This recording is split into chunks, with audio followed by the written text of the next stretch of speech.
Assalamualaikum warahmatullahi wabarakatuh. Pada video kali ini saya akan mencoba menjelaskan tentang penurunan tekanan uap.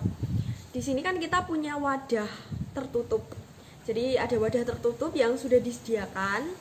Kemudian air sebagai pelarut murni dimasukkan ke dalam wadah tertutup tersebut. Ketika dimasukkan ke dalam wadah tertutup, air yang fasenya cair, dia lama-kelamaan akan berpindah, jadi partikelnya akan berpindah ke wujud gas. Jadi dari fase cair itu berpindah partikelnya ke fase gas. Dan sebaliknya, ketika fase gas itu mulai terbentuk, dia akan kembali lagi ke fase cair. Tapi saat awal-awal dia tidak sama kelajuannya. Jadi laju membentuk gas sama laju membentuk cairnya itu banyak yang laju membentuk gasnya. Ini kayak yang laju reaksi dulu itu kita udah pernah membahas di kelas 2. Jadi fase cair berpindah ke fase gasnya berpindah ke fase cair. Jadi di situ ada perpindahan partikel. Lama-kelamaan perpindahan partikelnya itu jadi sama. Jadi kelajuannya itu sama. Ketika kelajuannya sama, dia telah mencapai kesetimbangan dinamis gitu ya. Jadi ketika laju penguapan sama dengan laju pengembunan, maka dia terbentuklah kesetimbangan dinamis. Nah, jumlah partikel pelarut murni yang terdapat pada fase gas, jadi kan tadi dari fase cair berubah menjadi fase gas. Jumlah pelarut murni yang berada di fase gas itu menghasilkan suatu tekanan yang namanya tekanan uap. Jadi ketika fase cair itu berubah menjadi fase gas, nah fase gas, partikel fase gasnya itu membuat tekanan, namanya tekanan uap, karena itu kan bentuknya gas, jadi tekanannya itu tekanan uap. Jadi itu kan reaksinya kan reaksi penguapan, jadi di situ namanya tekanan uap, tekanan yang terbentuk karena pelarut murni yang menghasilkan fase gas itu. Jadi fase gasnya menghasilkan tekanan, namanya tekanan uap. Kemudian secara harfiahnya pengertian dari tekanan uap adalah tekanan gas yang berada di atas zat cairnya, di dalam tempat tertutup. Jadi tempatnya harus tertutup. Jadi di situ dia wadahnya harus tertutup. Jadi kan ada sistem tertutup, sistem terbuka, sistem terisolasi, dia harus tertutup sistemnya. Di mana gas dan zat cair berada dalam kesetimbangan dinamis. Jadi tekanan uap itu disebut tekanan uap ketika kesetimbangannya sudah dinamis. Jadi laju penguapannya harus sudah sama dengan laju pengembunannya gitu ya. Penjelasan ini kan hanya penjelasan tentang pelarut murni saja, yakni air. Nah, bagaimana jika di situ di wadah tertutup itu nggak cuma ada air aja, tapi juga ditambahkan suatu zat lain, misalkan gula atau misalkan urea. Jadi di situ akan terbentuk suatu larutan.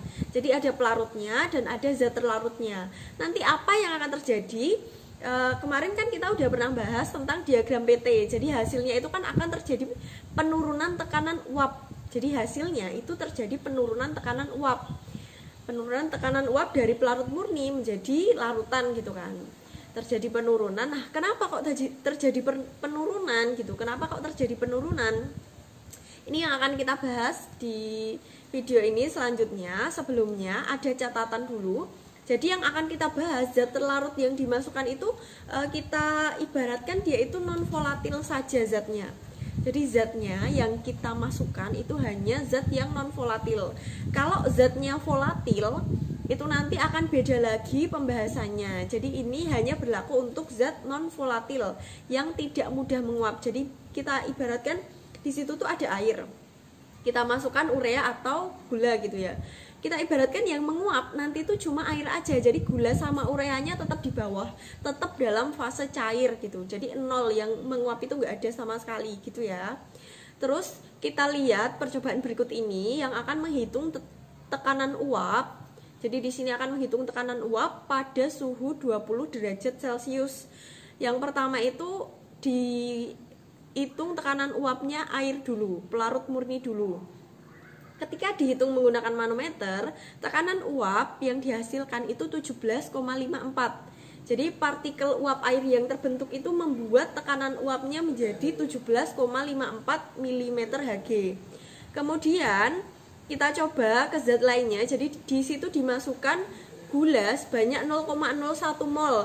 Hasilnya tekanan uapnya itu sebanyak 17,36 mmHg. Hasilnya 17,36 mmHg itu turun ya berarti. Kemudian kita coba menggunakan larutan gula sebanyak 0,02 mol. Jadi di dalam air di situ ditambahkan gula 0,02 mol. Hasil tekanan uapnya itu turun lagi jadi 17,18 mmHg. Kemudian percobaan yang terakhir itu menggunakan urea sebanyak 0,01 mol. Hasilnya itu ternyata sama kayak yang gula 0,01 mol tadi, yakni sebesar 17,36 mmHg. Dari keempat percobaan ini bisa disimpulkan seperti yang awal dulu bahwa ternyata jenis partikel itu tidak berpengaruh pada penurunan tekanan uap. Jadi yang berpengaruh pada penurunan tekanan uap itu hanya jumlah partikelnya. Jadi ketika air ditambah gula 0,01 mol dan air ditambah urea 0,01 mol, hasil penurunan tekanan uapnya itu sama, yakni sebesar 0,18 mmHg. Jadi penurunannya ya, selisihnya berapa itu dihitung, ternyata selisihnya itu sama gitu. Kemudian untuk gula yang 0,02 mol itu kan turun lagi, 2 kali lipatnya turun lagi, dari 0,01 menjadi 0,02 itu turun lagi 2 kali lipatnya. Jadi sebesar selisihnya itu sebesar 0,36 mmHg yang dari selisih dari air tadi ke 0,02 mol. Kemudian sebenarnya kenapa toh kok terjadi penurunan tekanan uap dari pelarut murni ketika dia ditambahkan larutan? Jadi dari pelarut murni menjadi larutan itu kenapa terjadi selisih penurunan tekanan uap? Karena awalnya kan kamu punya air di dalam wadah. Ketika dia nggak ada zat lainnya itu kan dia menguapnya itu mudah gitu, jadi tidak ada yang menghalangi. Tapi ketika ada gula atau ada urea dimasukkan ke situ, zat-zat terlarutnya itu, gula atau ureanya itu, dia menghalangi air untuk menguap. Jadi menghalangi air untuk naik menjadi fase gas gitu. Jadi dia membuat proses penguapannya terganggu. Akibatnya, karena proses penguapannya itu terganggu, akibatnya jumlah air di atas, jadi jumlah uap airnya itu menjadi lebih sedikit daripada ketika dia hanya ada pelarut murni. Jadi ketika larutan dengan pelarut murni, larutannya itu jadi lebih sedikit jumlah uap airnya. Jadi sehingga jumlah uap airnya itu menjadi berkurang, jadi lebih sedikit. Hal ini yang membuat terjadinya penurunan tekanan uap. Tekanan uap tadi itu kan dihasilkan karena jumlah partikel uap airnya di atasnya itu berapa. Lah kalau jumlah uap airnya berkurang, maka tekanan uapnya itu juga berkurang. Sehingga kan tadi terjadi penurunan tekanan uap karena uap air yang naik itu terhalang oleh zat terlarut. Kemudian besarnya penurunan tekanan uap air akibat adanya zat terlarut. Jadi besarnya penurunan tekanan uap air akibat zat terlarut ini disebut dengan penurunan tekanan uap larutan. Yang mempelajari tentang hubungan antara konsentrasi zat dengan tekanan uap ini namanya Raoult. Jadi Raoult ini dia menghasilkan suatu hukum, hukumnya namanya hukum Raoult.